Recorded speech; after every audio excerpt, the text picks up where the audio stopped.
Bonsoir tout le monde. Bonsoir, bonsoir. Bonsoir, ça va bien? Ouais. J'espère que ce n'est pas moi qui amène la pluie, mais ça fait 3 jeudis de soir, 3 jeudis soirs de suite qu'il pleut. On va savoir ça dans 2 semaines. Ah ouais, alors s'il pleut encore jeudi prochain, bien écoutez, on vous offre le parapluie et le souper, donc c'est ça? Si alors le souper, t'étais pas là. Non. Je ne sais pas si tu vas l'avoir, le souper chez lui. Je dis qu'on travaille fort là-dessus. Alors, je pense qu'il y en a peut-être une personne ou deux qui vient pour la première fois, c'est ça, madame? Oui? Vous êtes déjà venu la première fois, c'est ça? Ça, je vais résumer très brièvement. Et il y a des notes de cours aussi que vous pourrez avoir. Et également, sachez que les soirées, on les enregistre et elles sont disponibles sur YouTube.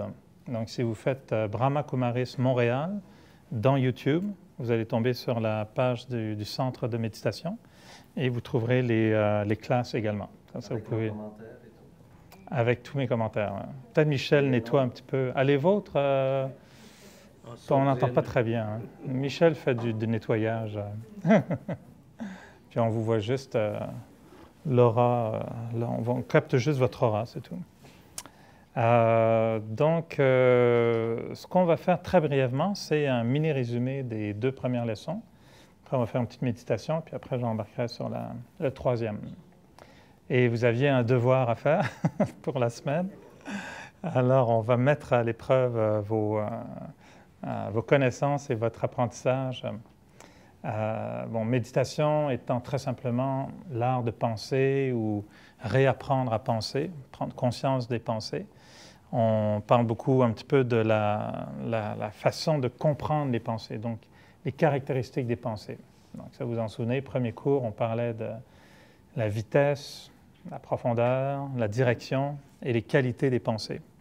Et on disait qu'avec ces 4 caractéristiques, on arrive à mieux saisir qu'il est possible de ralentir les pensées, d'avoir des pensées plus profondes, des pensées mieux dirigées, puis des pensées de qualité supérieure, des pensées de meilleure qualité. Et la semaine dernière, ce qu'on a vu surtout, c'est qu'en fait, la pensée relève de l'esprit. Et si vous vous souvenez, on disait qu'il y avait trois fonctions ou 3 organes dans l'être. Vous vous souvenez, le premier donc, est dans l'esprit, et on disait que l'esprit avait 2 fonctions, les pensées et l'autre fonction de l'esprit. C'est pas Non? Juste ça, c'est très bon. Les pensées et les émotions. Donc la notion d'être capable, l'esprit, c'est vraiment l'organe qui génère des pensées, mais en même temps, chaque pensée vient avec son émotion. Et les pensées positives vont créer des émotions positives, les pensées négatives, des émotions négatives. Ensuite, il y avait un 2e organe qu'on appelle l'intellect. Et lui, il a toute une liste de facultés. Je ne sais pas si vous vous en souvenez un petit peu. Qu'est-ce que fait l'intellect de beau dans la vie? Il y a la concentration. Il donne son approbation ou pas. C'est ça, il donne son approbation ou pas. Des fois, il ne sait pas trop non plus. Souvent. Souvent.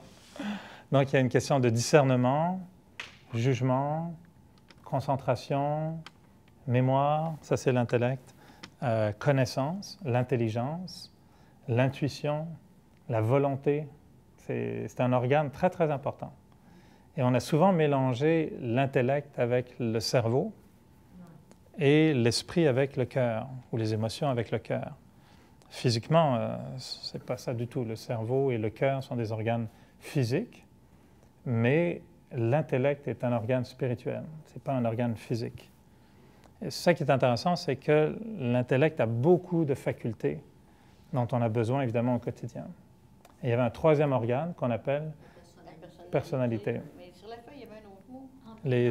Les empreintes. Ouais. Parce que souvent, ce qu'on fait, c'est qu'on dit l'esprit, son symbole, ce serait des petites vagues. C'est-à-dire, c'est un peu comme l'esprit, c'est comme la mer, il y a toujours des vagues, des toutes petites, ou un tsunami. Puis vous avez toutes les vagues entre les deux. Donc l'esprit génère des pensées, des émotions, puis qui peuvent être paisibles, comme elles peuvent être aussi assez turbulentes. L'intellect, son symbole, c'est la balance, le pour et le contre, la balance de la justice, on montre ça. Alors que la personnalité ou les empreintes, le symbole, c'est une empreinte digitale. Puisque c'est vraiment mes traits de personnalité, ou mes tendances, mon comportement, mes attitudes comportementales, on les appelle comme ça aussi, mes habitudes, tout ça, c'est ça qui me définit le plus. L'esprit, il peut être temporairement stimulé, puis après il redevient normal. L'intellect peut être confus, il peut être clair, il change. Mais la personnalité, elle est toujours là. Si j'ai un trait de personnalité très fort, il sera toujours là. Même quand je dors, il est toujours là. Même dans mes rêves, on a un peu les mêmes habitudes dans nos rêves aussi, je ne sais pas si vous avez remarqué, mais on est assez cohérent avec soi-même, même dans nos rêves, dans notre vie de tous les jours. Donc l'idée, ce qu'on soulignait la semaine dernière surtout, c'est que ces trois facultés, ces trois organes de l'être, fonctionnent de façon cyclique. C'est-à-dire, ça commence par ce qu'on produit comme pensée. Ces pensées-là vont avoir un effet sur la qualité de mon intellect. C'est comme la nourriture et le corps. Donc, selon la qualité de la nourriture que je donne à mon intellect, si je nourris mon intellect avec des pensées positives, des pensées profondes, des pensées plus calmes, des pensées plus dirigées, mon intellect va commencer à voir clair davantage. Il va commencer à trouver que émettre un jugement, c'est plus facile. Discerner, c'est plus facile. Se concentrer, c'est plus facile. Se souvenir, c'est plus facile. Si à l'inverse, mon esprit bombarde mon intellect avec toutes sortes de pensées inutiles, négatives, angoissantes, inquiétantes, ben là, l'intellect, c'est comme s'il mangeait de la nourriture empoisonnée. Après un certain temps, il est confus, il est faible, il ne sait pas trop si c'est ça ou si c'est ça, il n'a pas d'intuition, peu de concentration, etc., etc. Et selon la qualité de l'intellect, ben on agit en conséquence. Si mon intellect me dit non, non, non, non, non, tu dois faire ça, ben je vais le faire.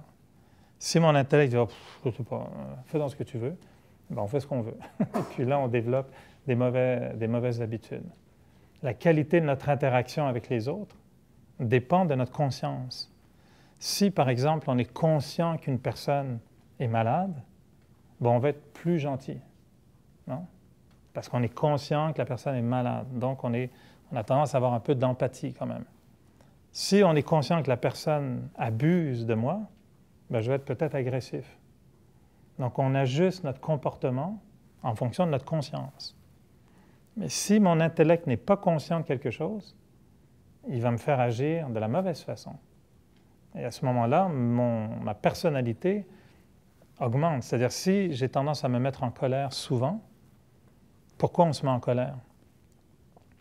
Parce que quelque chose, par exemple, ne nous plaît pas. Des fois, c'est juste le trafic. C'est-à-dire, tu es juste pris dans le trafic, puis ça te met en colère. Ça ne va pas avancer plus vite. Hein? Avez-vous déjà essayé? Plus de colère, ça va plus vite? Non.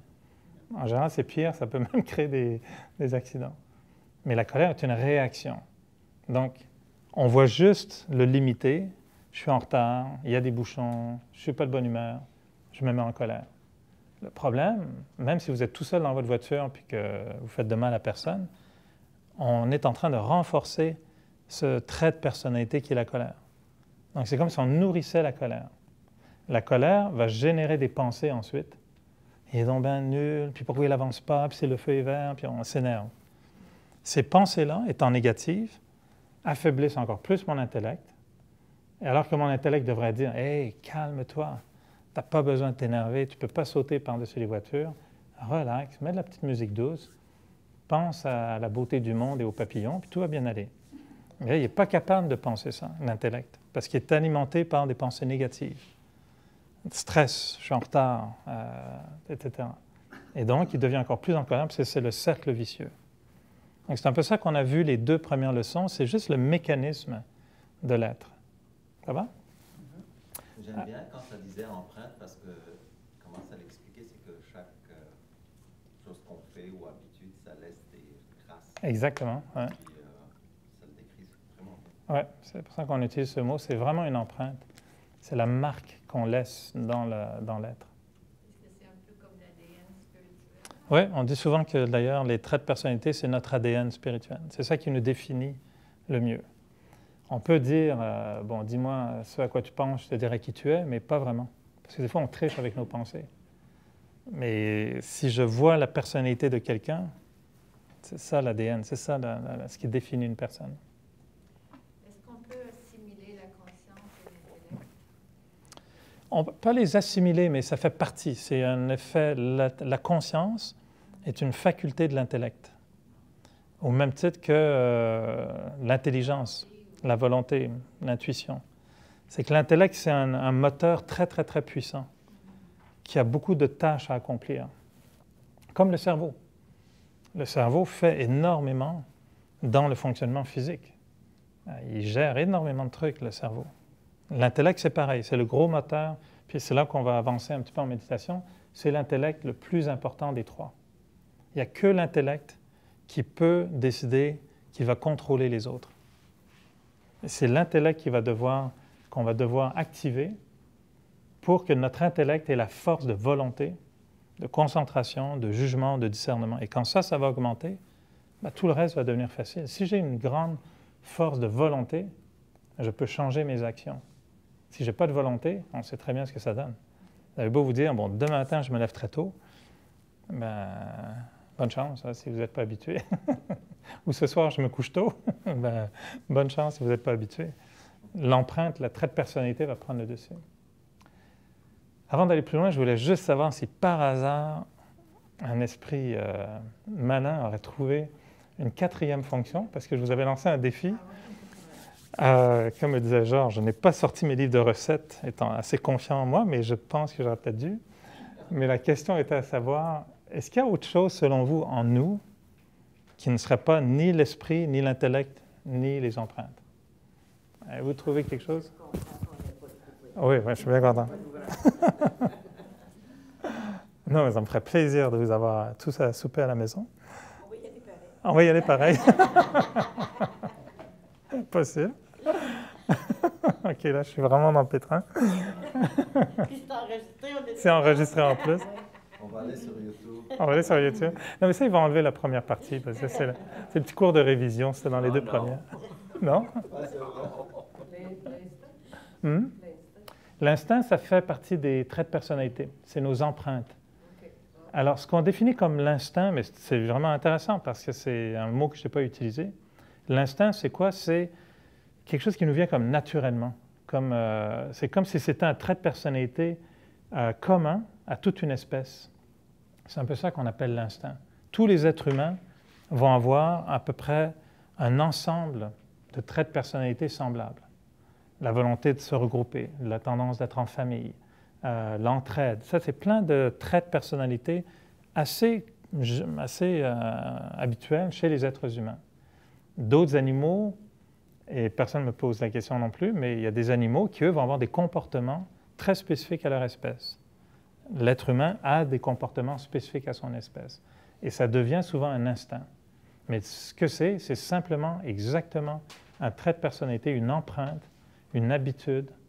Il y a un mot hindi qu'on va introduire à un moment donné parce que le terme le plus pratique, le plus concret, c'est un terme indien qui veut dire sanskara, qui s'exprime sanskara. Et ça veut dire l'empreinte, la marque laissée sur le soi par l'action. Comment l'action laisse cette marque sur soi-même. Et on va trouver ça intéressant parce que chaque espèce a des comportements semblables. Et ça renforce ce trait de personnalité. Puis on le passe d'une génération à l'autre, instinctivement. Instinctivement. Mais c'est bon, c'est bon. D'autres tentatives de mots non utilisés, ça va? L'inconscient. Qu'est-ce qu'on fait de l'inconscient? La conscience? L'inconscient. L'inconscience, c'est l'intellect aussi. L'inconscient, ce n'est qu'une conscience qui n'est pas visible. C'est la même chose. Parce que l'inconscient, à partir du moment où il devient visible, il fait partie de la conscience. Donc, c'est comme si dans la couche de conscience, il y avait une partie qui est visible, qui est perceptible, puis il y en a une qui est imperceptible. Cet inconscient-là, on va voir, il peut être influencé par les traits de personnalité. C'est-à-dire que si, par exemple, on rencontre quelqu'un, ma personnalité, qui est peut-être une de méfiance, une de jugement, etc., va susciter en moi, inconsciemment, des pensées ou des sentiments indéfinissable. Puis là, je vais me sentir comme mal à l'aise face à la personne. C'est que l'inconscient, à ce moment-là, est en train d'être stimulé. Et le moment où je vais me dire « Ah, je ne fais pas confiance à lui », oups, ça y est, c'est devenu dans la conscience. Donc l'inconscience, c'est une conscience invisible. Mais il ne suffit que d'un signal, que d'un élément, une pensée, une image, une parole, pour que cet inconscient devienne conscient. Et on en est conscient. Alors que c'est ça, les parents vont dire des fois, mais t'es inconscient, tu ne vois pas le danger. Non, on ne l'avait pas vu le danger. Mais si quelqu'un me l'explique, oh, là je suis conscient. C'est comme faire des projections sur quelqu'un. Exactement. À partir du moment où on est conscient que Ouais. quand je le vois, ça me fait penser à... Voilà. Mais ça dormait dans l'inconscient. Oui. Ouais. Il y a des gens, on va les voir, puis on ne sait pas ce qui nous arrive, mais ils ressemblent à notre mère. Ben, inconsciemment, on a un drôle de feeling. Puis à un moment donné, c'est un jour, on dit « Ah, je sais, ça fait tellement penser à ma mère. » Mais l'inconscient avait déjà capté ça. C'est ça qui est intéressant. Mais ça, c'est l'intellect qui gère tout ça. Mémoire, conscient, inconscient. Intuition, c'est la couche, l'inverse. Parce que l'intuition, elle est presque comme la prémonition. C'est comme si c'était une vision du futur qui n'est pas encore claire. Ça s'appelle une intuition. L'inconscient, c'est souvent une mémoire du passé qui est devenue invisible, qui est dans l'inconscient. Mais ça, c'est la même lignée. Intuition, conscience, inconscience. L'intellect. Et non, tu n'auras pas gratuit, c'est pas ce soir. Bonne tentative. Dans 30 ans, on peut... Alors, ce que je vous propose, c'est qu'on commence avec une petite méditation récapitulative sur ce qu'on a fait les 2 premières sessions. Puis après, on va avancer à la 3e étape qui, vous allez voir, est vraiment passionnante aussi. Alors, comme d'habitude, méditation, c'est juste donner un petit signal au corps pour lui dire « Oups, attention » et dire au corps qu'on veut être attentif, qu'on veut être concentré. Et je vous invite à essayer de garder les yeux ouverts ou semi-ouverts, juste de les laisser très détendus. Comprenez que l'œil est un muscle, c'est juste un muscle. Et donc l'idée de garder les yeux ouverts, c'est de détendre le muscle de l'œil, juste pour être conscient de tout ce qui nous entoure. On apprécie la présence de chacun. Juste en commençant à entrer dans le silence, on prend conscience du silence de la pièce dans laquelle on se trouve.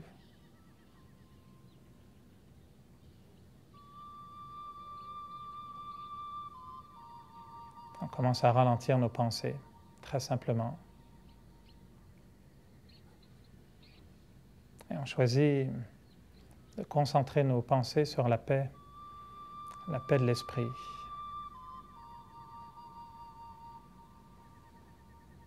On se dit que même s'il y a un environnement extérieur, des bruits qui m'entourent, j'invite mon esprit à devenir paisible. Je crée des pensées de paix.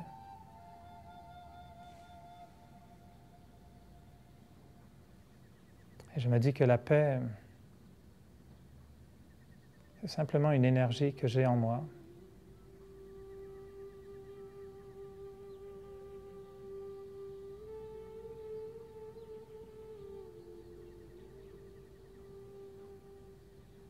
Que lorsque mon esprit devient calme, lorsque mes pensées deviennent positives, lorsque je ne ressens plus de tension intérieure, naturellement, mon esprit devient en paix.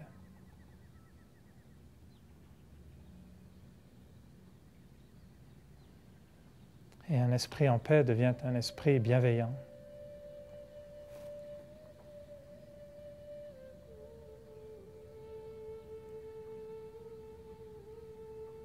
J'ai une attitude bienveillante envers moi-même et envers les autres.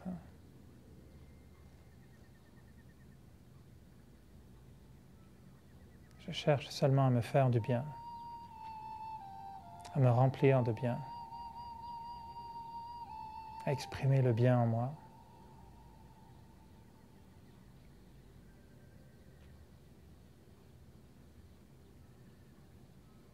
Mes pensées sont lentes.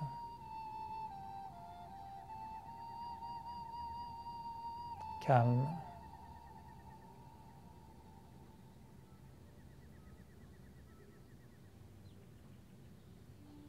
Et je donne au silence de plus en plus de place en moi.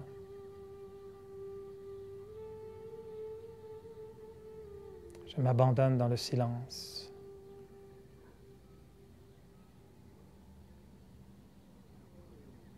Comme si je sentais que je n'avais plus besoin de penser à quoi que ce soit. Simplement de laisser mon esprit libre.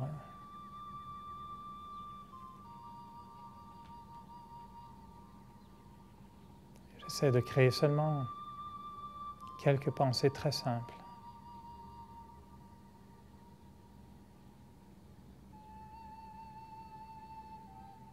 Mon esprit est en paix. Mes pensées sont paisibles.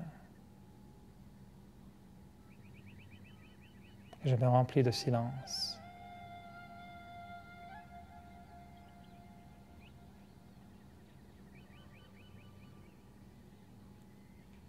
Mon esprit est en paix.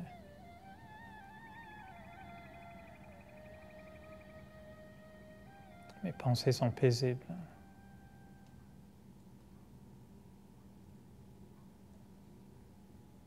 Et je m'emplis de silence.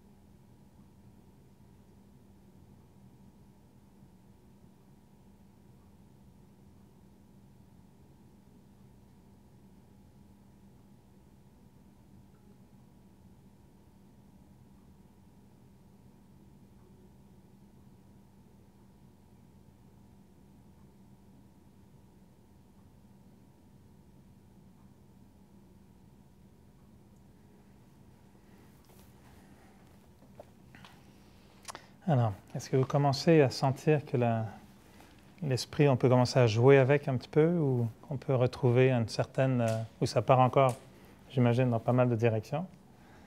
Une image que j'aime bien pour la méditation, c'est un peu comme si on voulait lancer une tondeuse, enfin les vieilles tondeuses, vous savez, quand c'est qu'il fallait, avec une corde, et puis il fallait vraiment faire démarrer la tondeuse avec plusieurs coups de corde, puis à un moment donné, elle partait.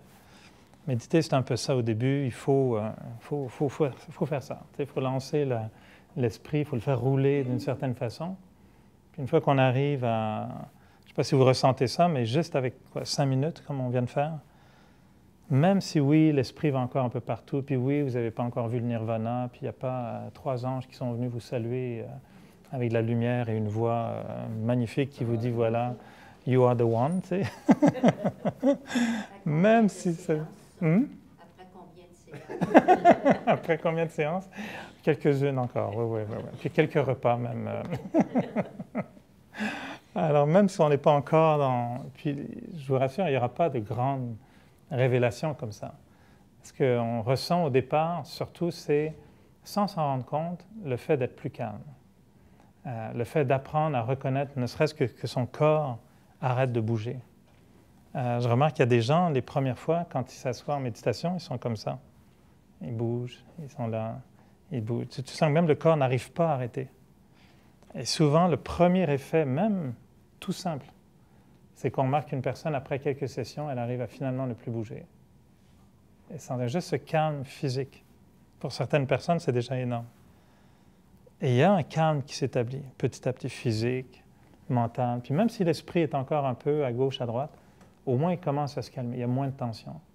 Et ce dont on ne se rend pas compte, c'est que là, on est en train de préparer un espace mental plus positif pour les prochains jours de la semaine. Et vous allez être surpris et surprise de voir que peut-être il y a des moments dans la journée, dans les prochains jours, si ce n'est pas déjà arrivé, où vous allez réagir un petit peu différemment. Puis vous allez dire, regarde, on ne s'énerve pas. Et il y a des nouvelles pensées qui vont surgir. Pas les mêmes que vous avez eues en méditation, mais des nouvelles pensées. Finalement, ce n'est pas si grave. Puis je ne veux pas m'énerver avec ça. Puis des pensées, ça vous est arrivé? Oui. Oui. C'est ça l'effet de la méditation. Ce n'est pas le grand flash de lumière, le nirvana avec les clochettes, puis ça y est, ding, vous êtes arrivé, quoi. Ça, éventuellement, ça arrive, mais beaucoup plus tard. Alors, l'idée qu'on aimerait présenter aujourd'hui, c'est un peu de mieux cerner c'est quoi cet être dont on parle. Parce que depuis le début, je parle de l'être. Et on parle des organes de l'être, l'esprit, l'intellect et les traits de personnalité. Et dans la philosophie du Raja Yoga, on s'est dit que peut-être en nommant cet être avec un mot très spécifique, ça allait nous aider à faire une très grande distinction dans notre façon de penser. Et ce qu'on se dit dans le Raja Yoga, c'est que cet être, en fait, c'est aussi ce qu'on appelle souvent l'âme. Et on pense souvent, les gens disent « j'ai une âme » ou « mon âme » ou « il a une belle âme », etc. On fait référence à l'âme. Qu'est-ce que l'âme exactement? Très difficile à définir. Et c'est pour ça qu'on se dit, ce mot « âme » est très près de ce qu'on définit comme étant l'être aussi. Et là où ça devient intéressant, c'est que pendant des années, en fait depuis toujours, on s'est dit qu'on avait une âme, non? Et donc, si on a une âme, on est qui? Qui a une âme? C'est là où ça devient un peu compliqué. Qui a une âme? La philosophie du Raja Yoga est intéressante parce qu'elle va tout renverser ça, puis elle va dire, et si jamais j'avais pas d'âme, mais que j'étais une âme, et que j'ai un corps? Ça, c'est un signe. Désolé, je vous avais parlé du nirvana qui sonne avec des clochettes. Merci Rakesh, ton timing est bon. Ça ne fait pas l'effet. Ça ne fait pas l'effet, non? Je vais te mettre les écouteurs la prochaine fois. Donc, l'idée est intéressante, c'est de se dire, on a souvent associé l'âme à une partie de soi, mais en fait, quand on comprend que l'esprit, l'intellect et les traits de personnalité, c'est ça le soi, mais que toute la partie physique, c'est ce qu'on appelle mon corps. Et il y a une chose dont on est certain, l'âme, c'est un peu abstrait. Par contre, le corps, il y a une chose dont on est certain, c'est que ça commence avec 2 petites cellules, à peu près. Ça continue avec beaucoup, beaucoup de cellules, puis ça va se terminer probablement avec 2 petites cellules, ou encore moins. Le corps est périssable. Et on sait très bien, le corps, on l'a découpé dans tous les sens, le corps est périssable, il est temporaire. Il grandit, il vieillit, il meurt, il disparaît.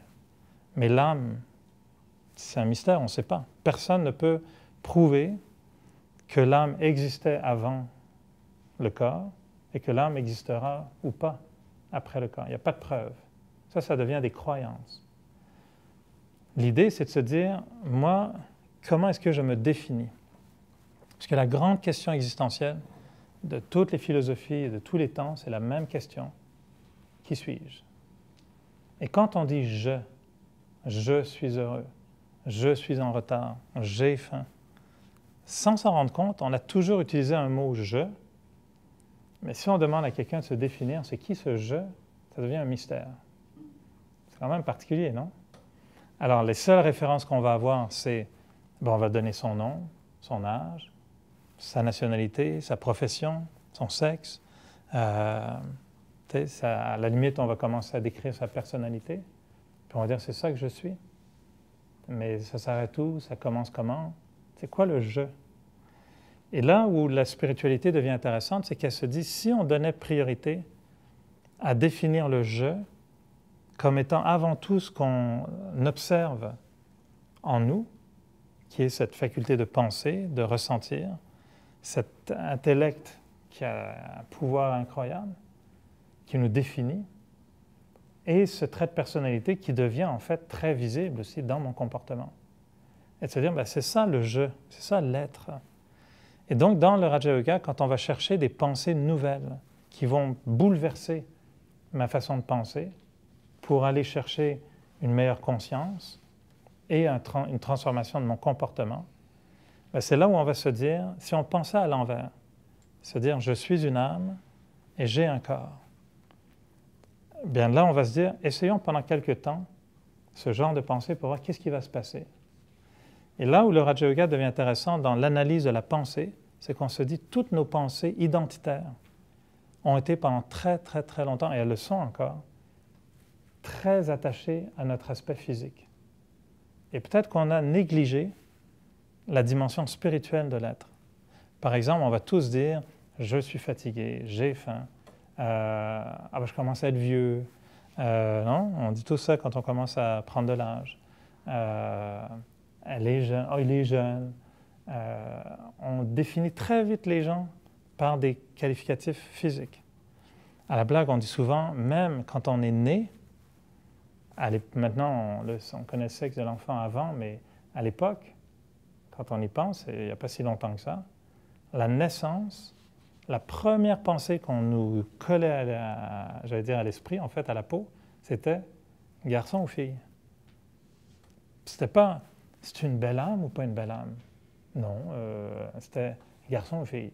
Genre le bleu ou le rose, c'est Martin ou Martine. C'est ça.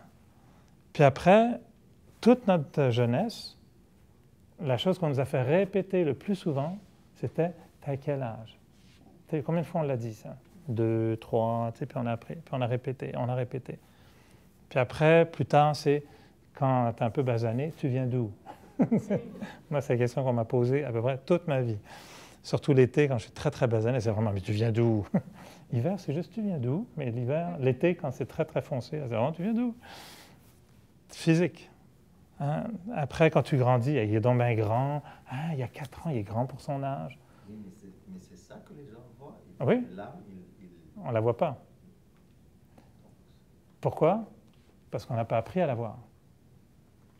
On ne nous a juste jamais enseigné qu'il y avait une âme. On a fait des expériences avec des jeunes. Si on dit à des jeunes, tu vois, tout ça, c'est des corps physiques. Dans chaque corps, il y a une âme. Puis là, on va parler de ça tout à l'heure. Elle est où l'âme? Elle ressemblerait à quoi l'âme? Si tu vas voir Saint-Exupéry, puis tu lui demandes, s'il te plaît, dessine-moi une âme. Ben, Saint-Exupéry est brillant. Lui, il va dessiner un corps, puis il va dire, voilà un corps. Puis l'âme que tu cherches, elle est dans le corps. Échappatoire facile. Facile. Ah ouais, mais c'est intelligent, quoi. Non, mais après, est-ce qu'on va pouvoir voir l'âme de l'autre à place de voir son physique? J'y arrive. Patience, mon frère, patience, nous y arrivons. Une étape à la fois. On va sortir des lunettes de méditation, tu vas voir l'âme de tout le monde. Et qu'est-ce qui se passe à l'âme après que le corps est parti? Là, tu es rendu à la leçon numéro 8. Là, on va... Mais c'est toutes des bonnes questions. Il va falloir y répondre une à une, parce que l'approche que moi j'aime beaucoup, c'est qu'avant d'aller dans des croyances, il faut aller dans l'expérience. La religion nous a imposé des croyances, puis en disant, ben voilà, croyez, ayez la foi. Puis si vous n'avez pas la foi, vous n'êtes pas dans cette religion-là. Puis si tu as la foi, ben vis en fonction de cette foi. La spiritualité, c'est tout l'inverse. La spiritualité, ça dit, observe, regarde ce qui se passe, fais l'expérience, et ensuite, comment tu appelles ça? Entendons-nous pour donner un nom à ça. C'est tout. L'esprit, c'est un mot. Mais en décrivant de quoi on parle, on s'entend qu'on aurait pu appeler ça un chou-fleur, une carotte, bon. Mais on a appelé ça l'esprit. C'est juste un nom. Ce n'est pas une croyance. Là. On ne parle pas d'une croyance, on fait juste définir des choses qu'on observe. La concentration, c'est une réalité. On sait tous ce que c'est.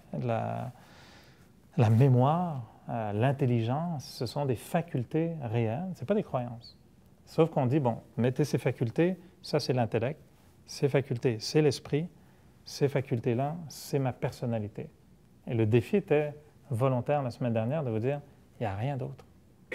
Tout ce qui nous définit comme comportement, et ça a été éprouvé avec philosophes, psychologues, psychiatres, il n'y a rien dans l'être humain qui n'est pas dans ces 3 fonctions. La seule chose qui s'ajoute à cela, c'est une enveloppe charnelle, corporelle, qu'on appelle le corps.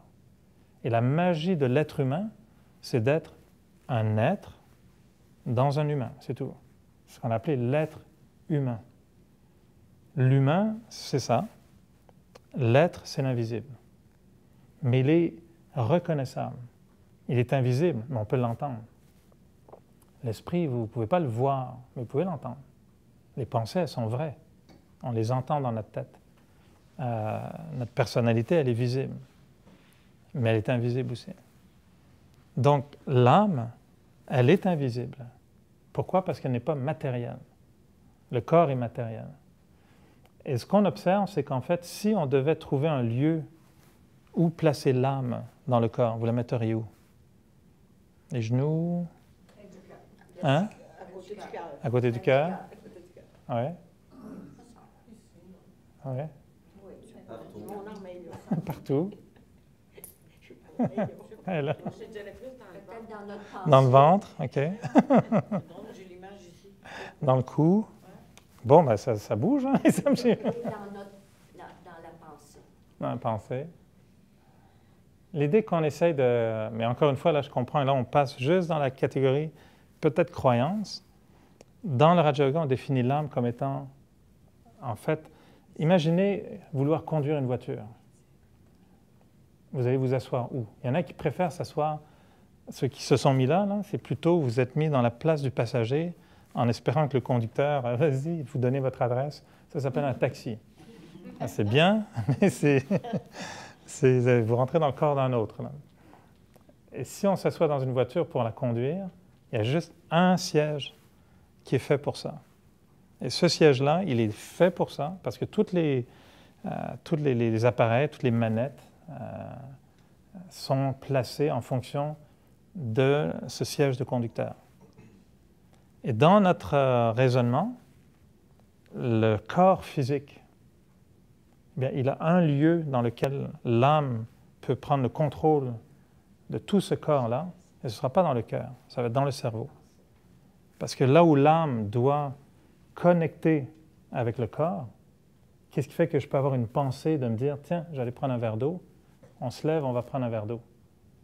Ce n'est pas de la magie, tout ça. On l'observe.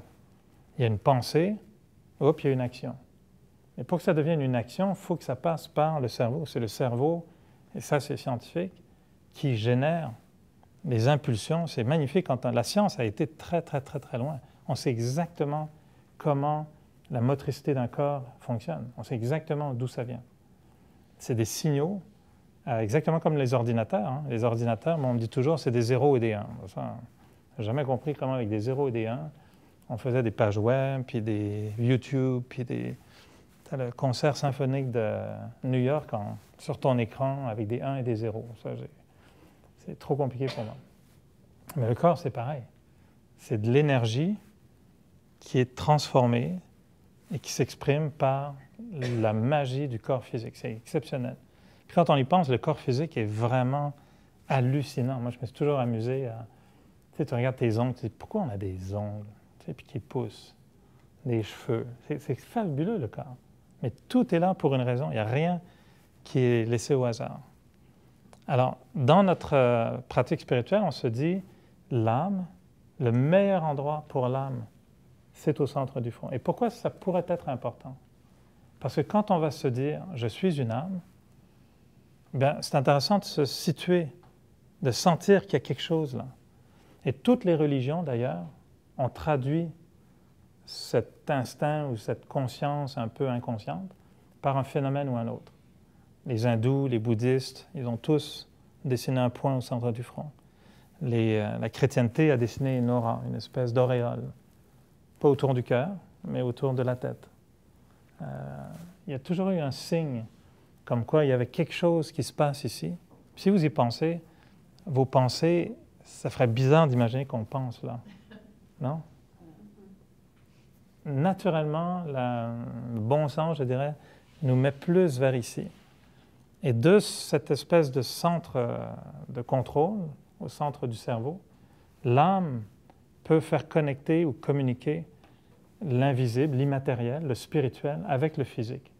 Parce que l'âme, qui est une entité, un être non physique, donc il n'est pas dans le temps. C'est pourquoi on va avoir naturellement la tendance de comprendre que l'âme est ni masculine ni féminine. L'âme est ni grande ni petite, ni jeune ni vieille. Même si on dit des fois, tiens, c'est une vieille âme, c'est une façon de parler. Alors souvent, quand on s'est identifié à notre corps, c'est pas faux, mais c'est juste pas complet. Et quand on dit oh, « j'ai 40 ans » et qu'on commence à ressentir un sentiment attaché à ces 40 ans, ben en fait, on est en train de s'emprisonner dans un corps. Et on est en train de nier ou on est en train de, comment je pourrais dire, de refuser à l'âme la possibilité de se dire, ben non, moi je suis éternel. Mais mon corps, lui, a 40 ans. C'est un 62, là, c'est une bonne année. Là. C'est fabriqué, toujours à la blague, si vous regardez votre corps, il y a peut-être même une date de péremption, mais ça, vous ne voulez pas la voir. Mais il y a une étiquette peut-être qui dit fabriqué au Canada. Meilleur avant. Ça, c'est sûr. C'est sur la longue étiquette, il y a tout ça, meilleur avant. Mais beaucoup plus sage après. Et on a l'état, c'est les ingrédients, moi c'est 50% français, 50% canadien. Le corps, il est fabriqué, il est grand, petit, vieux, jeune. Notre religion n'est pas de l'âme, ce n'est pas l'âme qui a une religion. La religion nous est donnée par nos parents, par notre culture. Notre nationalité, l'âme n'est pas canadienne ou chinoise ou ukrainienne. L'âme n'est pas religion, n'est pas nationalité, n'est pas grandeur, n'est pas âge. Alors, l'idée de redevenir spirituel, c'est de redonner à l'esprit son identité. C'est ça le but de cette forme de méditation. Là, ça paraît un peu gros, puis un peu, oups, croyance et autres, mais en fait, c'est juste de s'ouvrir les horizons pour que si je m'assois en méditation, puis je cherche vraiment une pensée différente, je peux me dire, je suis calme, je suis positif, je vais réussir. Non, je ne vais pas la tuer. Non, non, non, non, je vais être correct. On peut se dire des choses positives comme ça. Mais bon, c'est limité quand même. Mais si on se dit, je suis une âme, ce qu'on ne s'est jamais dit, ça va créer quoi comme sentiment en nous? Et après, quand on se dit, je suis une âme, puis qu'on se dit, moi, l'âme, je suis en paix, ben, je vous mets au défi de le faire pendant quelques temps. Vous allez voir que ça fait une résonance qui est exceptionnelle. Si je dis, moi, Éric, je suis en paix, c'est pas très vrai. Ça l'est, mais pas toujours. Si je dis, moi, l'âme, je suis en paix, ça vient comme faire ressortir en moi, ça vient invoquer, ça vient appeler un petit peu cette dimension mystique de l'être, qui est celle qui recherche la paix, l'amour, la bonté, la beauté, la patience. Ce sont des dimensions spirituelles. Tout ce que je viens de mentionner, la patience, la tolérance, ce n'est pas des notions physiques. Ce n'est pas de la chimie physique. C'est un état de conscience. Et cet état de conscience, il n'est pas physique. Il va devenir physique dans ce comportement, mais il est avant tout spirituel. Et là où on pense que l'humanité a perdu une valeur importante, c'est quand on est devenu de plus en plus attaché à notre image physique. Et on est devenu tellement attaché à notre corps que c'est devenu vraiment notre identité complète. Et pensez-y, tout ce qu'on fait pour notre corps, la façon de l'habiller, d'en prendre soin, de regarder les autres, de dire il est grand, il est petit, il est grand, t'as vu ses cheveux, on voit le corps tout le temps, puis c'est normal. Mais on néglige complètement l'âme. Puis si on devait demander à quelqu'un, OK, tu connais Michel? Oui, c'est quel genre d'âme, elle? Quel genre d'âme? C'est comme un gendarme, tu veux dire? C'est quoi? Je ne connais pas. Quel genre d'âme? Je ne sais pas. On ne sait pas. Parce qu'on n'a pas développé une nomenclature. Et je dis, ce n'est pas une croyance, c'est juste une qualité de voir chez l'autre ce qui n'est pas visible. Et si on se pratique un petit peu plus à se dire tous les jours, je suis une âme, un tel est une âme, ça c'est une âme, ça c'est une âme, bien vous allez voir que ça va réveiller en nous une dimension qu'on avait complètement oubliée, qui est cette dimension spirituelle. Ça ne veut pas dire qu'on néglige l'autre aspect. Au contraire, on n'a pas besoin de le négliger. Il est tellement présent qu'il est devant nous tout le temps, tout le temps, tout le temps. Par contre, là où ça va changer pour nous, c'est quand on est angoissé, fatigué, quand on a faim, etc. Si on se dit, moi l'âme, c'est vrai, je pense que mon corps, il a vraiment faim. C'est sûr, ça fait bizarre quand on parle comme ça. Si vous allez voir le médecin, puis vous dites, moi le médecin, écoutez, j'ai un problème, mon corps, vous savez, il vieillit, hein, puis écoutez, ben, il a toujours faim, alors je ne sais pas quoi faire, mon corps a toujours faim, puis il digère très mal. Le médecin va dire, ça va bien, c'est un psychiatre que vous devez aller voir. C'est sûr qu'on ne parle pas comme ça. Si un policier vous arrête, puis qu'il vous demande vos papiers, puis vous dites, mais moi, monsieur le policier, je suis éternel, mais vous savez bien, c'est quoi votre problème? il va probablement vous embarquer tout de suite, vous enlever votre permis de conduire. C'est sûr, c'est pas une façon de penser qu'on peut exprimer comme ça. Mais intérieurement, de se dire, moi l'âme, je suis dans un corps, et moi l'âme, je suis qui? C'est quoi, moi, mon identité en tant qu'âme? Est-ce que je suis une grande âme? Est-ce que je suis une belle âme? Est-ce que je suis une âme qui a un potentiel, qui a une capacité? Parce qu'en fait, vous allez voir que la paix, l'amour, le bonheur, la beauté du monde, ce sont des dimensions qui appartiennent à l'âme, pas au corps physique. Et quand on se dit « je veux la paix », ben en fait, ce dont on ne se rend pas compte, c'est que c'est l'âme qui a besoin de paix. Ce n'est pas mon estomac, ce n'est pas mon cerveau, ce n'est pas mon cœur. C'est l'âme qui a besoin de paix parce que c'est ça sa nature. Et dans notre approche philosophique, on se dit, si on se dit que la nature de l'âme, c'est la paix, le bonheur, l'amour, ça c'est son aspect naturel. Ben, c'est pour ça qu'on veut ces dimensions-là. Parce qu'on sait très bien qu'au fond de nous, c'est ça qu'on est quand on enlève toutes les espèces de pollution puis de choses extérieures qui ne m'appartiennent pas. Quand on définit de l'eau pure, c'est toujours drôle à y penser, l'eau pure, c'est juste de l'eau. C'est ça qui est... Aujourd'hui, on a l'impression que de l'eau pure, c'est de l'eau qui a été purifiée. Là, elle est pure, c'est sûr. Mais au départ, de l'eau pure, c'est juste de l'eau à laquelle on n'a rien ajouté. Et ce qu'on veut retrouver dans notre conscience, c'est l'état d'être tel qu'on est naturellement, sans y ajouter tous ces éléments qui ne sont pas naturels.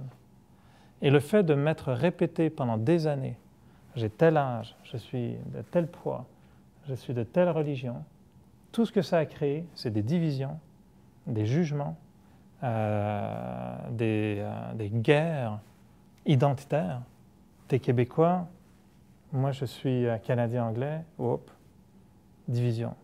C'est vrai que tu as un corps made in Québec, puis moi j'ai un corps made in Ontario, mais ultimement on est toutes des âmes.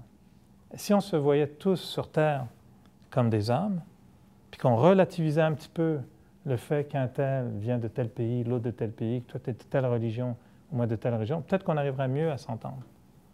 Et aujourd'hui, ce qui fait qu'on n'a que des divisions, ben, regardez d'où viennent ces divisions, politiques, religieuses, socio-économiques. C'est des critères qu'on a établis, les castes, les classes sociales, les classes politiques et les classes religieuses. Et c'est là où on a commencé à diviser les gens et on est devenu très fort avec « je suis Canadien, je suis ceci ». Mais c'est une illusion. Le moment où on meurt, où le corps meurt, est-ce que l'âme va continuer à scander dans le ciel « je suis Québécois, vive la poutine » Pas sûr qu'on va réclamer de la poutine au ciel. Bon, ils n'en vendent plus, là, c'est interdit en haut. L'âme, elle n'est pas chrétienne, juive, musulmane, canadienne, russe.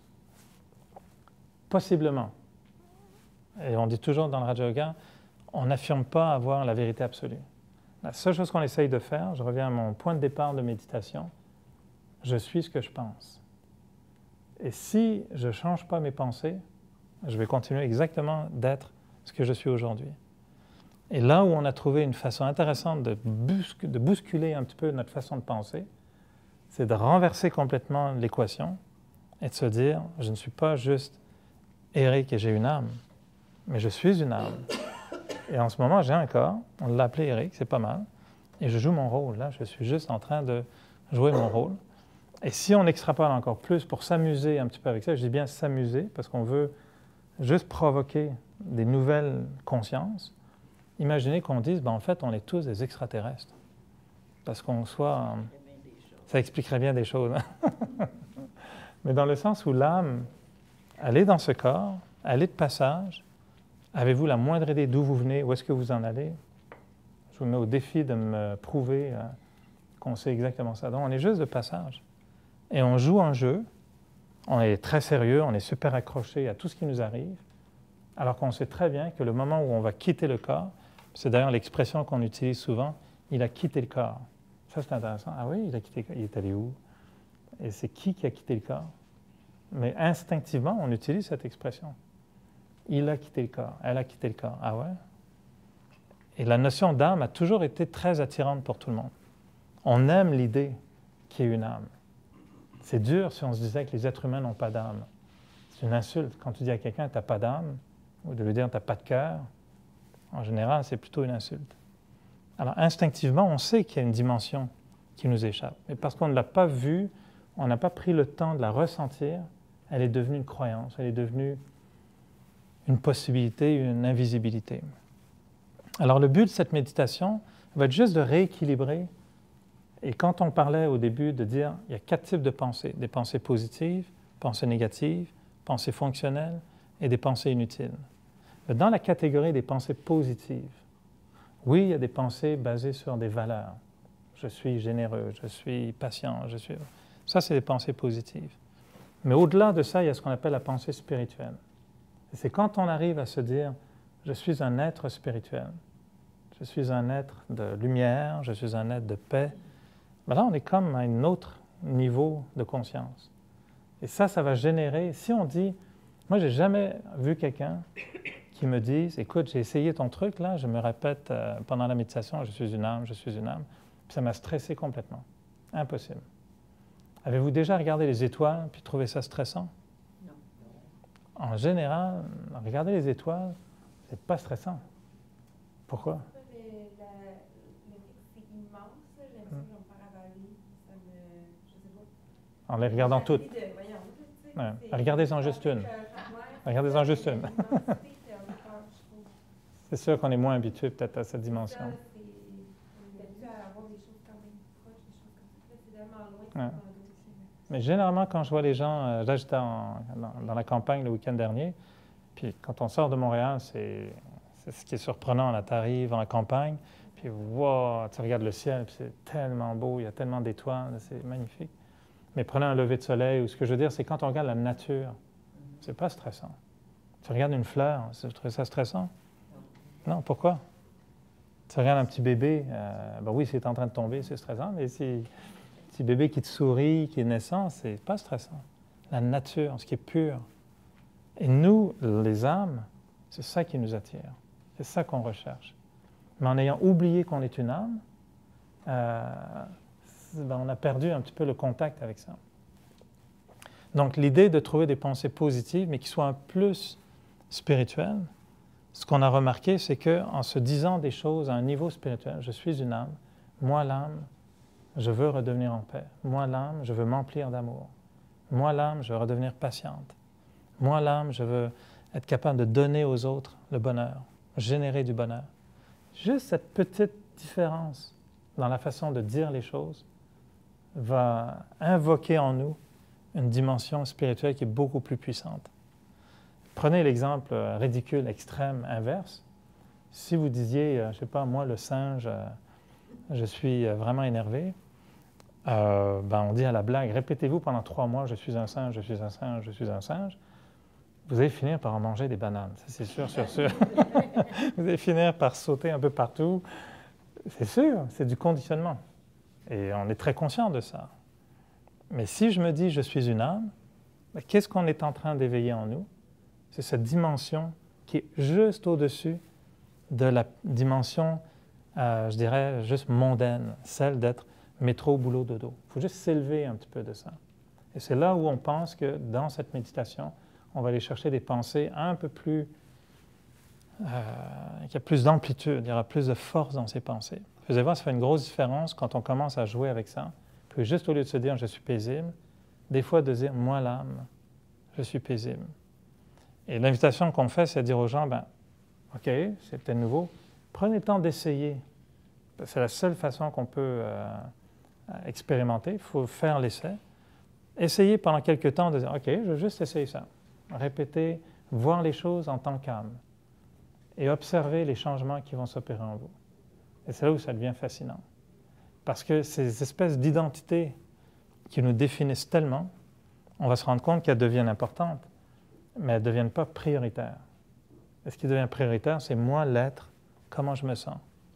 Et si on recherche ce que vous avez exprimé au début, bon, à part techniquement le sommeil, mais en fait, ce qu'on recherche, c'est la paix, le bonheur, l'amour. ben, il faut monter dans cette dimension spirituelle. Puis c'est vraiment s'identifier. On ne peut pas dire mon âme. C'est vraiment moi. Ben, on invite les gens à essayer une autre formule. Dites « moi l'âme », mais dites « mon corps ». Puis vous allez voir que tout ce qui change, c'est que quand avant on disait « moi »,« ah, je suis donc ben fatigué »,« ah, je suis donc ben... ah, je vieillis », c'est quand l'âge commençait à nous rouiller dans nos pensées. Et on le sait qu'il y a des gens qui ne vieillissent pas mentalement, mais qui vieillissent physiquement. Il y a des gens qui sont très vieux mentalement avant leur âge physique. Ils sont plus vieux à 50 ans que quelqu'un de 90 ans qui... moi, j'ai fait une entrevue avec un monsieur de 90 ans qui fait du vélo, puis tout ça, et puis on lui dit « mais pour vous, c'est exceptionnel quand même ». Puis il nous répond, il dit « pour moi, c'est pas exceptionnel ». Il dit « souvent, je me pince pour me dire « c'est vrai que j'ai 90 ans ». Parce qu'il n'y a pas 90 ans dans sa tête. Il ne se voit pas comme un vieux de 90 ans. Moi, ma grand-mère, elle était très âgée, puis elle était dans une résidence pour personnes âgées, puis des fois, elle disait « ah, il y a une nouvelle qui est arrivée, une petite jeune, elle a 75 ans, écoute, elle avait 94 ans. » tu sais. Tout est relatif. Là. Mais celle de 74 ans se trouvait très, très, très, très vieille. Là. Tout est relatif. Et ça, c'est ça qui nous a joué un tour, d'être que identifié avec le corps. Et de voir que des gens vont, par exemple, aborder quelqu'un, puis après 30 secondes, vont dire « oui, mais c'est un musulman. » Waouh! On a tout de suite emballé quelqu'un dans une étiquette. Et elle est forte, cette étiquette. Et elle crée des guerres. Mais c'est juste une étiquette. Parce que si vous parlez à l'individu, c'est un papa de famille, il y a 2 enfants, c'est un être exceptionnellement généreux, une qualité d'être exceptionnelle, mais on ne le verra jamais. Parce qu'on a mis une étiquette. Ou on a vu quelqu'un qui n'était pas beau physiquement, ou quelqu'un qui était sans abri dans la rue, puis on les a mis des étiquettes. Puis ça, regardez les gens dans la rue demain, regardez des femmes voilées, regardez des handicapés, puis dites-vous simplement, jouez avec ça. C'est une âme. C'est quoi comme âme, ça? C'est une âme. Et vous allez voir que la relation qu'on peut établir avec les autres, c'est très différent. Si vous avez des gens que vous n'aimez pas du tout, ça, vous allez trouver ça, c'est la pilule magique. Pensez à des gens qui vous énervent vraiment, mais commencez à les regarder différemment et dire, bon, Julie, là, je ne la supporte pas. OK, c'est pas Julie, c'est une âme. OK, donc l'âme, commencez à vous dire, c'est une âme, c'est juste une âme. Puis elle joue un drôle de rôle. Hein. C'est vraiment, dans le film, là, c'est la petite maudite, tu sais, c'est vraiment la tannante. C'est son rôle dans le film. Ben, vous pouvez dire à l'âme, tu joues vraiment bien ton rôle, toi. À ça, là, numéro 1, pour agacer tout le monde, tu es très bonne. C'est juste un rôle. C'est juste une âme qui est dans un corps, qui a une personnalité. Mais on en a fait quelque chose d'hyper sérieux, d'hyper vrai. Alors que on peut relativiser un petit peu. Je dis ça consciente qu'on va juste provoquer les choses pour se dire, si on change nos pensées, on va changer comment on se sent. Et si on arrive à voir les autres différemment, enlever ces étiquettes, mettez l'âme, dire « je suis une âme, c'est une âme ». Là, ce qu'on va ressentir, c'est que c'est facile d'aimer, c'est facile d'accepter, c'est facile de tolérer. On regarde les choses différemment. On ne va pas accepter le comportement. On ne va pas accepter la personnalité. Mais on va respecter l'âme. On va dire, OK, ça c'est une âme, elle agit comme ça. Elle est malade. Peut-être que l'âme n'est pas bien. L'âme est perturbée. C'est pour ça qu'elle agit comme ça. Si vous voyez une personne dans la rue qui traverse très, très, très lentement, puis vous comprenez que c'est une personne qui vient de se faire opérer ou qui est handicapée, vous n'allez pas être « ah, ben allez, va plus vite ». Non. On va savoir, OK, la personne a un problème physique, donc j'ai de l'empathie. Mais quand on va regarder les âmes, puis qu'on voit que leur comportement est un peu questionnable, on va dire, ouais, c'est une âme, puis elle est perturbée. Elle est très agitée. Elle fonctionne. L'esprit, intellect, trait de personnalité, là, c'est court-circuit total. C'est pour ça qu'elle agit comme ça. Je vous vois songeur. Je vois tous les yeux. Est-ce que ça a une certaine logique pour vous? Oui. Ouais? Vas-y. Pour revenir à c'est une âme, Ouais. la personne elle n'agit pas bien, Ouais. ce ne sera pas un exercice nécessairement facile. C'est pas un exercice facile, mais en se disant c'est une âme. Ouais. Moi, il y a une expression que j'aime beaucoup. Je me dis souvent cette âme, Elle est victime de sa personnalité. Mais par contre, on n'est pas obligé de tolérer les mauvais comportements. Non, non, non. On va tolérer l'âme, mais pas le comportement.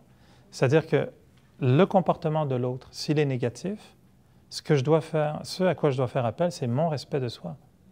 Et le respect de soi va me dire, ça, tu mets une limite. Tu ne tolères pas ça. Mais ça va me permettre de répondre sans colère, par contre. Et la grande différence, c'est que je peux dire à quelqu'un, excuse-moi, mais là, tu dépasses vraiment les limites. Ça, c'est pas acceptable.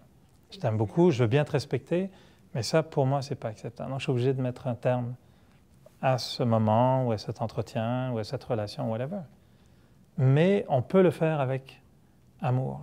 On peut, pas amour dans le sens je t'embrasse, je t'aime, mais une vibration positive. Parce que cette vibration vient du respect de soi, vient de l'empathie, de la volonté de dire le comportement négatif de l'autre, si l'autre avait une conscience plus élevée, il n'agirait jamais comme ça. Tout ce qui lui manque, c'est que l'autre est aveugle. Il ne voit pas ce qu'il fait. Il faut avoir de l'empathie pour un aveugle. Lui souhaiter un jour d'être capable de voir. Mais en attendant, si l'aveugle est en train d'arrêter de cogner sur votre voiture, à un moment donné, vous dites à l'aveugle, excuse-moi, je sais que tu aimes cogner ces voitures, mais ça, c'est la mienne. Si tu veux bien, t'arrêtes, sinon j'appelle la police. C'est correct de dire ça. Et si un comportement pire et criminel, il n'y a aucune conscience spirituelle qui va être là et dire, bon, c'est une âme, c'est bien, je ne veux rien. Non, tu appelles la police. 911 marche. Même bonjour l'âme, écoutez. Tu dis, est-ce que je parle bien à l'âme d'un policier? Allô, âme, es-tu dans un corps de policier? Pourrais-tu venir, s'il te plaît, vite avec tes uniformes et tous tes petits gadgets parce qu'il y a un problème. Oui, je pense qu'il va. Non, je pense qu'il va rire.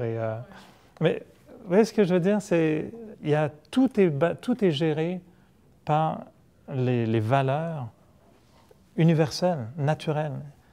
Et au nom de la spiritualité, je ne vais pas accepter l'inacceptable. Je ne vais pas tolérer l'intolérable. Mais je vais savoir y répondre dignement, paisiblement, positivement, constructivement, beaucoup mieux que sur le coup de l'émotion. Je vais être en maudit pareil. Mais Oui. je vais prendre mieux. Oui, vous allez prendre mieux. Mais vous allez peut-être vous dire, OK, il faut que j'apprenne ma leçon, faut pas que c'est juste un test, c'est juste une épreuve. Et puis, si vraiment vous n'avez pas payé votre stationnement, vous allez dire, OK, je vais la payer, mais... J'ai passé sur le rouge. Ah ouais. Eh oui, écoutez... Mon âme a passé sur le rouge. Est-ce qu'il y a d'autres questions, des commentaires? Qu'est-ce que ça suscite en vous? Ça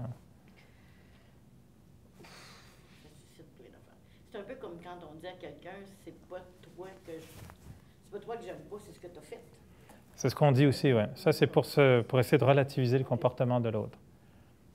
Ajouter juste maintenant, écoute, l'âme en toi, je veux bien essayer de lui redonner le respect, la dignité, etc. Mais pour le comportement, ça, je ne peux pas accepter. Mais en même temps, il faut toujours avoir l'effet miroir. Pourquoi je réagis? Peut-être que des fois, c'est notre ego qui réagit. C'est notre impatience, c'est notre intolérance aussi. Et l'idée de la méditation, c'est de se dire, avant de vouloir seulement changer les autres, est-ce que je ne devrais pas simplement me préoccuper de moi-même? Parce que si j'arrive à avoir moins d'intolérance, moins de colère, moins d'impatience, c'est moi qui suis heureux. Et si je ne suis pas impatient, ce que je veux dire à l'autre, il va l'accepter. Si je dis quelque chose sous le fruit de l'impatience, j'ai beau avoir raison, l'autre va réagir. Si je dis quelque chose avec colère, c'est plus difficile pour l'autre de l'accepter, même si j'ai raison.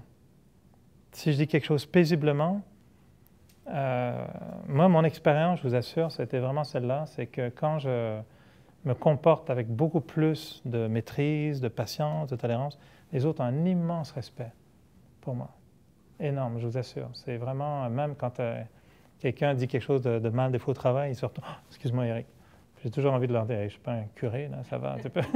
Mais il y a tout de suite cette réaction comme, toi, tu nous as toujours respectés, donc on ne peut pas te faire de mal. C'est souvent ça que moi, j'ai ressenti dans ma vie depuis des années maintenant. Si moi, je suis non violent envers les autres ne seront pas violents. Ils vont avoir tout de suite une réaction comme, ah, tu as tu es trop respectueux des autres, on ne peut pas te faire ça. C'est un miroir. Et souvent, le comportement de l'autre, oui, il est négatif, oui, il est illégal, criminel, ce que vous voulez. Mais si moi, je réagis négativement, je fais juste jeter de l'huile sur le feu. Et les gens vont dire, ouais, mais c'est épouvantable. Et toi? Un faux ne justifie pas un faux, c'est ce qu'on dit toujours. Un mal ne justifie pas le mal. Que l'autre fasse le mal, c'est correct. Enfin, c'est son truc. Mais que moi, je réponde positivement. C'est pas facile.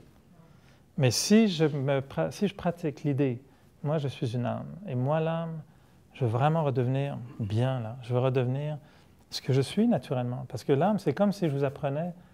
Une fois, une image m'était venue, c'était drôle. C'était si vous avez, je sais pas moi, des rats à la maison, puis une licorne dans votre jardin, puis que tous les jours, vous mettez plein de nourriture pour le rat, puis pas de nourriture pour la licorne. C'est sûr, les rats, il va y en avoir beaucoup plus, puis la licorne, ben, elle va mourir. C'est peut-être la dernière au monde. Puis elle va peut-être manger les rats. Non, elle ne mange pas les rats, les licornes. Elle est toute douce. Non, elle est toute douce. Alors, si j'alimente en moi la colère, il y aura juste plus de colère tout le temps. Mais si on vous disait, savez-vous que dans vous, là, il existe un être exceptionnel qui est l'âme. Et que cette âme-là, si on pouvait lui redonner un peu d'eau, un peu de nourriture, elle pourrait faire des merveilles. Parce que moi, j'ai toujours été surpris en méditation de découvrir combien d'abord on peut aimer les autres. Et je vous assure, je me suis demandé des fois si mon cœur n'allait pas éclater, là, parce que je me dis, j'aime tellement de monde, tellement fort, je me dis, coudonc, y a-t-il encore de la place? Des fois, j'ai presque... Tu sais, quand tu as des gens qui veulent un peu sympathiser, tu as presque envie de leur dire, écoutez, je suis désolé, je suis complet, là, j'ai 7 jours sur 7, j'ai trop d'amis, je ne sais plus, mais c'est pas comme ça, on a toujours de la place. Le cœur, il est énorme, énorme, énorme, énorme. Mais moi, je ne savais pas ça avant. Moi, la liste des gens que j'aimais, là, elle était 1, 2, 3, 4, puis peut-être 5. Profondément. Et on a appris à aimer. Moi, j'ai appris à aimer les gens. J'ai appris à tolérer des gens difficiles, à être patient dans des situations vraiment désagréables. J'ai appris ça. Mais je l'ai appris en me disant toujours, c'est moi l'âme qui veut retrouver ma dimension. Si j'essaie juste de contrôler Eric, c'est un peu de la thérapie difficile. Ça, c'est compliqué. Il est incontrôlable d'ailleurs. Mais l'âme, elle est contrôlable. Ça, c'est la nature qui est comme ça. Ça va spinner. Hein? Mais ça vous intéresse ou... Oui. Parce que c'est vraiment des dimensions fascinantes, là. Puis ça, c'est des nouvelles dimensions de pensée. Alors, ce que je vous propose, c'est qu'on va essayer une petite méditation plus orientée vers ça. Vous allez voir qu'on va refaire les mêmes exercices, mais on va juste ajouter ce mot « âme ». Puis dans la méditation, ça va être, je vous rassure, le cours prochain, là, ne le manquez pas, c'est vraiment intéressant. Là, on va vraiment faire toutes les étapes de la méditation. Et là, on va pouvoir faire la technique de méditation. Parce qu'on aura développé un peu, on a tous les concepts. Là, les concepts de l'esprit, l'intellect, trait de personnalité, l'âme, donc la notion un peu plus spirituelle. Et maintenant, comment on intègre ça dans le quotidien, parce que c'est ça qu'on veut faire. Alors, je vais vous montrer une méditation très simple que vous pourrez faire chez vous à la maison simplement. Et encore une fois, les méditations courtes, c'est très bien. Essayez pas de faire des longues méditations, mais juste très court, c'est très très bien aussi. Alors, on se met très confortablement assis sur les chaises, qui ne sont pas confortables, mais on se sent très confortable. Et là, vous détendez le corps autant que possible. Prenez une bonne respiration pour vraiment sentir combien juste l'air dans le corps fait du bien. Juste d'aérer son corps. Aérer les poumons pleinement. Comme si on se vidait de tout ce qu'on retenait en nous depuis si longtemps.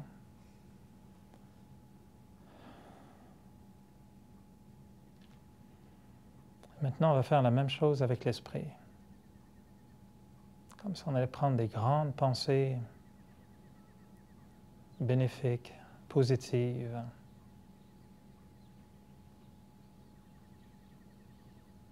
Juste de sentir qu'on va amener du silence dans nos pensées. On va se remplir de silence.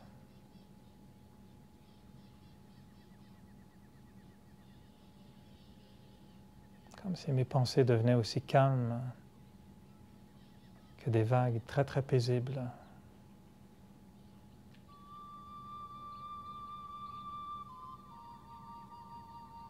Comme si je sentais le rythme de mes pensées semblable à ces vagues qui viennent s'échouer sur la plage.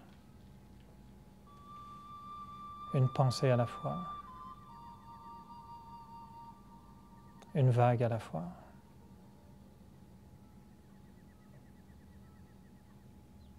Mes pensées viennent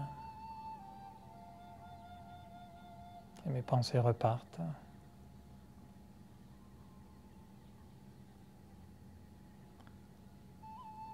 Et je sens que je pense dans le silence.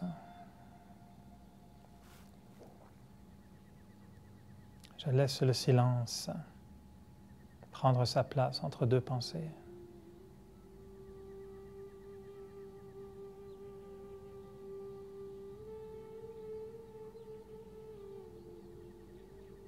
Et j'observe.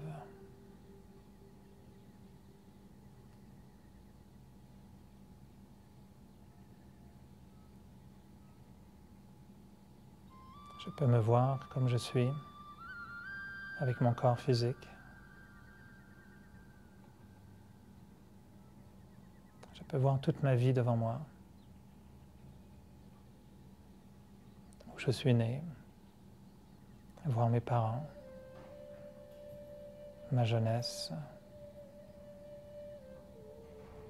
tout le parcours de ma vie.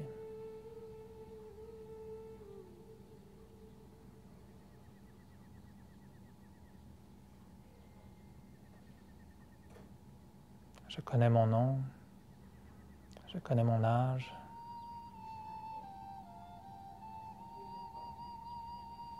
Et si j'étais plus que ça?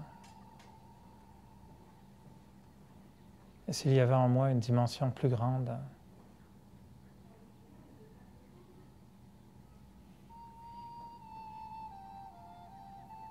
Une dimension de l'esprit, une dimension du cœur.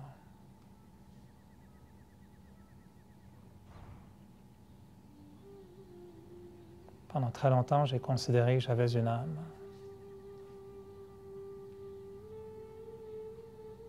Et si jamais j'étais une âme?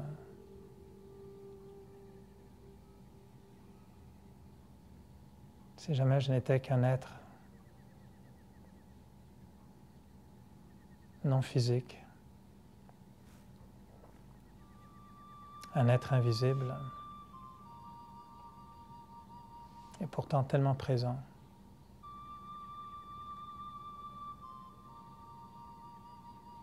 Et si c'était moi l'âme qui pense, moi l'âme qui ressent,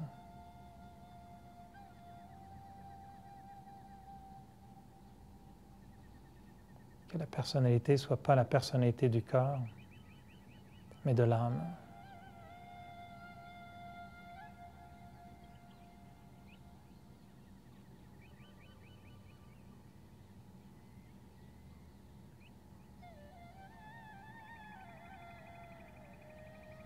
Alors je me dis, je suis une âme.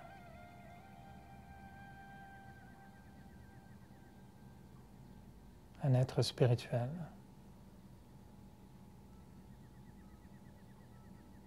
Un être de conscience.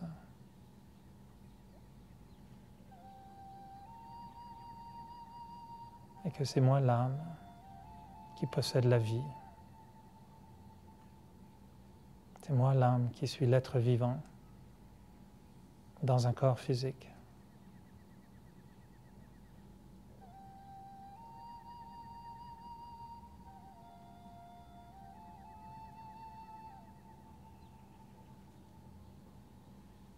Et quand je pense à l'âme, je pense à la paix, je pense à l'amour et je pense au bonheur.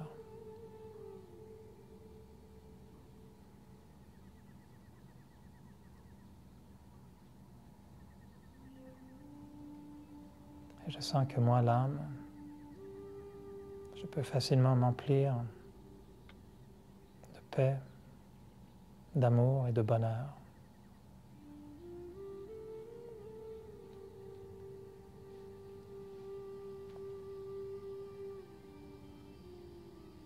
Parce que ce sont là mes natures naturelles, mes qualités naturelles.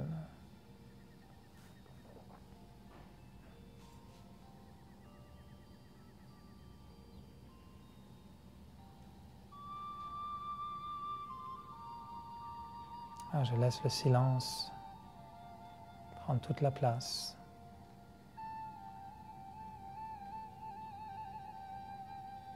Et je redeviens une âme en silence, une âme en paix.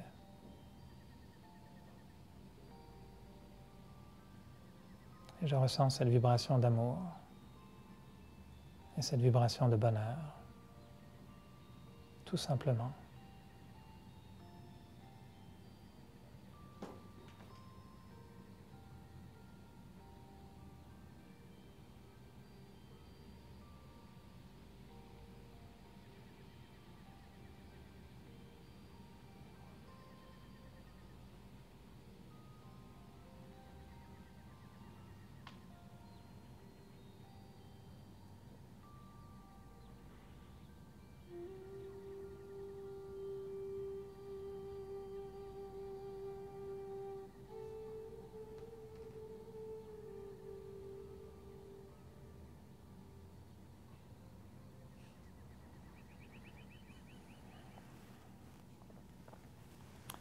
Alors, j'espère que vous commencez à sentir de plus en plus le calme qui s'installe.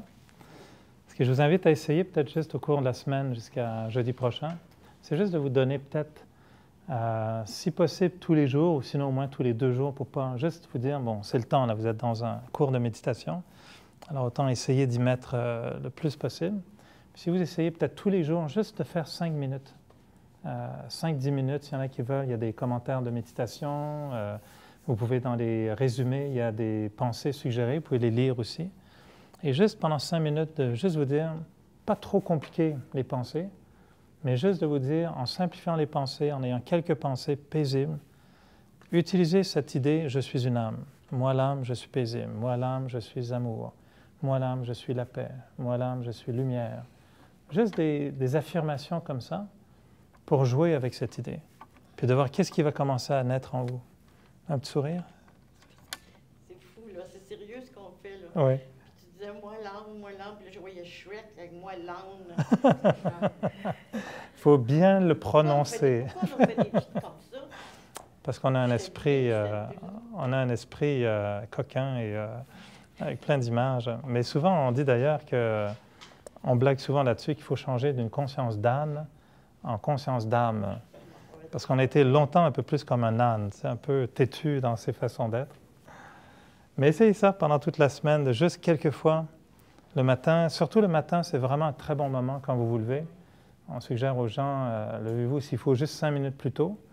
Puis en vous levant discrètement, vous allez vous cacher dans le salon ou dans un lieu, pas sous la couette, parce que ça, pour ceux qui veulent dormir, ça risque de très bien marcher. Mais plutôt aller dans le salon, un petit coin tranquille, vous mettez juste une petite lumière tamisée, juste le silence, petite musique douce si vous voulez, mais créez un petit lieu comme un petit lieu sacré, là, un petit lieu qui vous appartient. Mettez des fois peut-être une couette si jamais il fait froid. Et là, vous dites juste 5-10 minutes. Faites juste vous concentrer, puis vous répétez des phrases très simples. Je suis une âme, je suis paisible. Puis vous terminez en disant, aujourd'hui, là, je vais vraiment garder cette paix avec moi. Je veux garder cette paix avec moi. Et vous allez commencer à ressentir, même au centre du front, vous allez voir, vous allez commencer à sentir des fois comme s'il y avait une petite pression ici. C'est vraiment agréable, c'est comme ça commence à être comme une aiguille qui était collée au centre du front. Et vous sentez juste cette espèce de paix intérieure, petit à petit. Et juste de cultiver ça pendant quelques jours, après, ça nous permet d'aller plus loin. C'est là où vous allez trouver que ça commence à devenir vraiment intéressant. Puis quand vous dites à un moment donné, je suis amour, vous allez voir que c'est vraiment plus juste une pensée. Ça devient vraiment une belle énergie. Ceux qui ont des enfants, qui ont des parents, qui ont des amis, des conjoints, conjointes, vous allez voir qu'en méditation, on peut aussi des fois juste sentir cet amour pour tous. Puis de sentir, OK, là, c'est bon. Là. Puis après, quand on commence la journée, c'est beaucoup plus agréable. Puis quand les petits sortent du lit tout énervés, en retard, ou que Marie fait tomber quelque chose. OK, ça va. Ça, c'est comme, on est un peu plus calme. Alors, essayez, voir ce que ça donne. Puis on s'en reparle la semaine prochaine. N'oubliez pas les résumés de cours. Si vous voulez nous aider, il y a une boîte de dons. Si vous voulez des CD et des livres, tout est là aussi. Merci de votre attention, comme d'habitude. J'essaie de parler le plus fort possible dans le commentaire, mais J'ai compris. je